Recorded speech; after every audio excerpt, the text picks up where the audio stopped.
মোৰ চৰকাৰী স্কুল এখনত শিক্ষক আছিল। স্কুলখন এখন গাঁৱত আছিল। স্কুলৰ পৰা সৰু বাট এটা পথাৰৰ মাজেৰে মোৰ ঘৰলৈ গৈছিল। আগতে বিয়লি ৩ বজাত বিদ্যালয় বন্ধ হয়। সাধাৰণতে চৰকাৰী বিদ্যালয়ত পঢ়া ল'ৰা-ছোৱালীৰ পিতৃ-মাতৃয়ে নিজৰ সন্তানৰ বিশেষ যত্ন লোৱা হয়। কিন্তু মোৰ এগৰাকী ছাত্ৰী ৰিমিৰ বয়স চাগে প্ৰায় ৮ বছৰ। দেউতাক ৰাজে সঘনাই স্কুললৈ আহিছিল আৰু জীয়েকৰ পঢ়া-শুনাৰ বিষয়ে সোধ-পোছ কৰিছিল।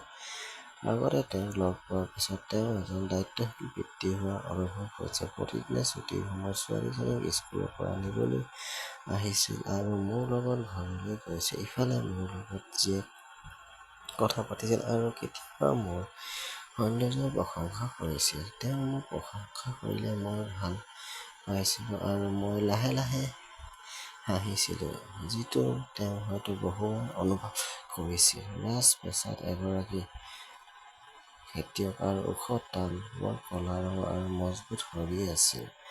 মোৰ এগৰাকী ৩০ বছৰীয়া আকৰ্ষণীয় চেহেৰাৰ মহিলা। কিছুদিন আগতে মোৰ বিবাহ বিচ্ছেদ হৈছিল।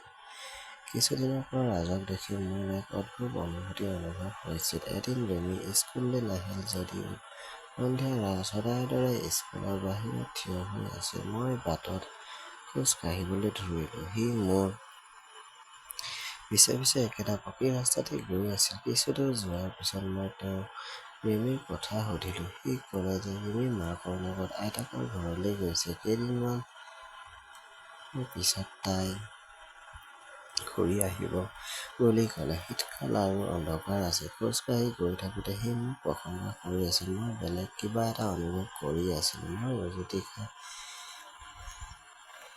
মোৰ হাতৰ পৰা ফাইল এটা মাটিত পৰি গ'ল। মই উঠাবলৈ ধৰিলোঁ আৰু দেখিলোঁ ৰাজ মোৰ ফালে চাই আছে। মই সুধিলোঁ, কি চাই আছ? ৰাজে ক'লে, তুমি বৰ ধুনীয়া আৰু মই তোমাক ভাল পাবলৈ আৰম্ভ কৰিছোঁ। মই একো কোৱা নকৰাৰ আগতে তেওঁ মোক কোলাত লৈ গ'ল। ফলত মোৰ শৰীৰত উত্তেজনা কঁপিব ধৰিলে। মই ঘূৰি ৰাজৰ ফালে চাই থাকিলোঁ আৰু মাত্ৰ তাক ৰখাৰখি কৰিবলৈ আৰম্ভ কৰিলোঁ যেতিয়া সি মোৰ ফালে চকু টিপিয়াই দিলে। সেই সময়ত পকী ৰাস্তাটোৰ আশে-পাশে কোনো নাছিল।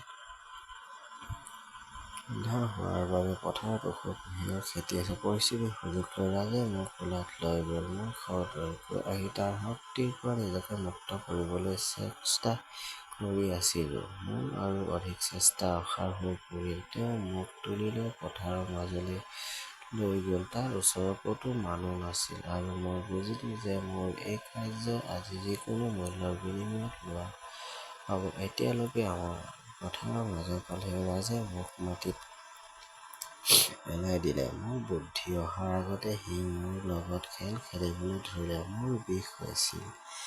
মই এই কথা ভাবি তেওঁক সমৰ্থন কৰা নাছিলোঁ যে যদিও কোনোবাই এই বিষয়ে গম পায় তেন্তে মোৰ সন্মান নষ্ট হৈ যাব আৰু যিয়ে নহওক মই তাত অকলে থাকিলোঁ। গতিকে মোৰ বাবে সাৱধান হোৱাটো অতি প্ৰয়োজনীয় আছিল। কিন্তু মই সকলো লাজ এৰি ৰাজক সমৰ্থন কৰিবলৈ ধৰিলোঁ।